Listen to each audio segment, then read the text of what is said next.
said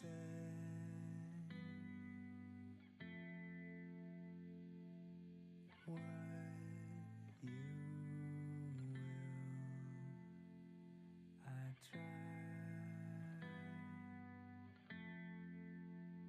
through the night. You're still alone in our. Immigration had been part of America ever since we established the 13 colonies. People from Great Britain came to America in search of a better life. As America was getting bigger and bigger, more immigrants started coming to the United States. Even to this day immigrants are still coming to Siouxland and the United States. In Siouxland alone, there are 1,400 people per square mile, and some common things that every immigrant said in their interview was getting settled and knowing the place and the people was a challenge. But not all immigrants come here to make a good life. In fact, the case of one local immigrant had came to the United States not in search of a better life, but because after years of her brother and her father saying America was all great, she finally desired to take the journey. She was from Pakistan and was a Muslim. She had everything she wanted in her home. She had an education, her own car, and she went to college and got a degree in teaching. When she came to America, she wasn't really surprised except for two things. She was surprised about the roads and the highway system. She was also surprised how anyone can come and get an education at any age. One thing she told us was humanity come first before race, skin, or anything. So next time don't judge them by their looks, but by the person they are. Another local immigrant wanted to share her story with us. She came to America because she and her sisters wanted to get back with their mom after being separate for 10 years. The reason why they were separated was because the mom could not find work in Guatemala. After having the chance to go to the United States to work, she took the chance. When she got there, the first thing she tried to get the four daughters was their papers so they could be together, and that she did. They were able to came to America after not seeing their mother for years. They came to Iowa from Guatemala in 1996.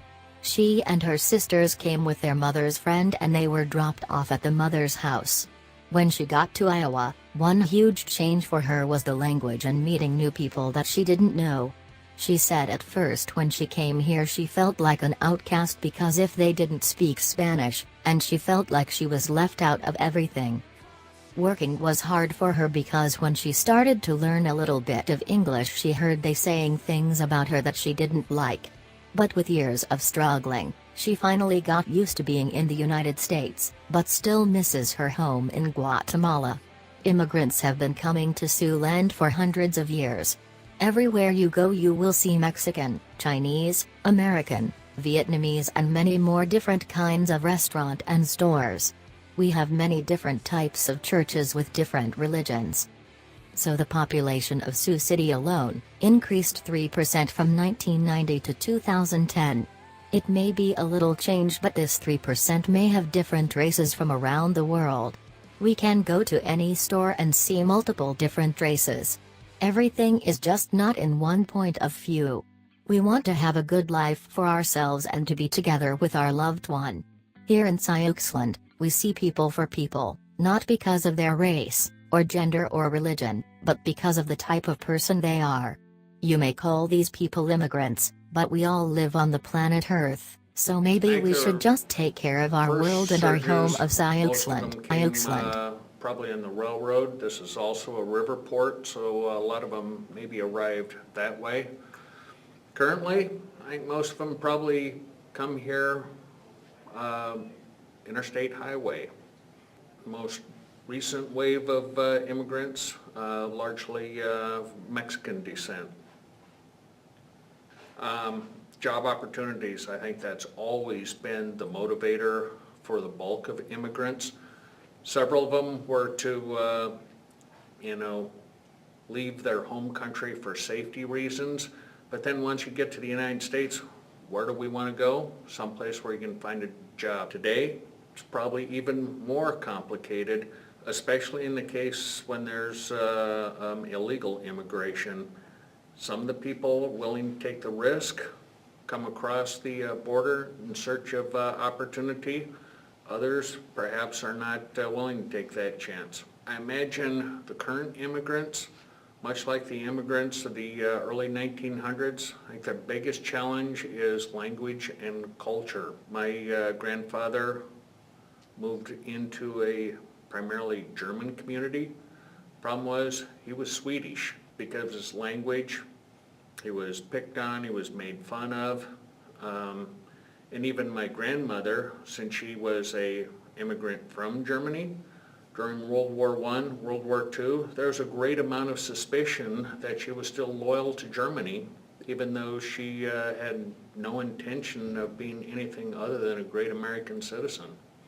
I think current citizen or immigrants face the same challenges coming to this country and finding a culture largely strange and different from what they were used to and where they grew up. For me, it's be able to exert my individualism, to choose the career path and options that I want for my life, the opportunity to be successful without anyone holding me back, for me to go as far as I want to go within my life without someone else stopping me or telling me that I cannot do that. The ability to take care of myself and my family and not be reliant on anyone else.